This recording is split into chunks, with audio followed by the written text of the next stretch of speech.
आपण जेली त्या ठिकाणी उत्तर दिली। जसं कोकाटेंनी माझ्या प्रश्नाला उत्तर दिलं त्यात त्यांना प्रतिउत्तर मी दिलेलं आहे।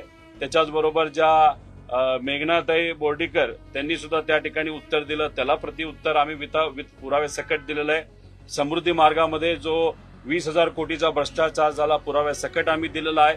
अँब्युलन्स मध्ये जो भ्रष्टाचार झाला तो मुद्दा मी मांडला होता, त्याला पुरावे सकट आम्ही तिथं दिलेला आहे।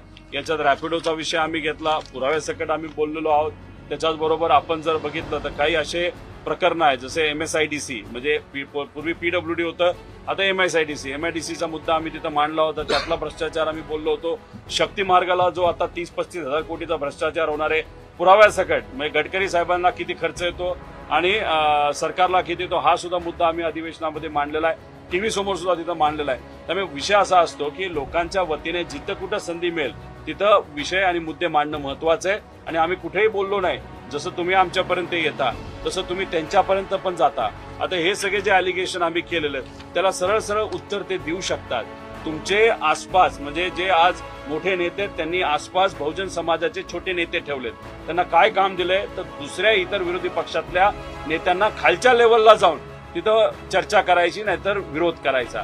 आता आम्ही हे मुद्दे मांडले पण त्या बाबतीत त्यांच्याकडनं ठराविक लोक सोडली तर कुणी नाद करत नाही आम्हाला उत्तर द्यायचं, कारण आम्ही जे काय बोलतो ते पुरावे सकट बोलतो।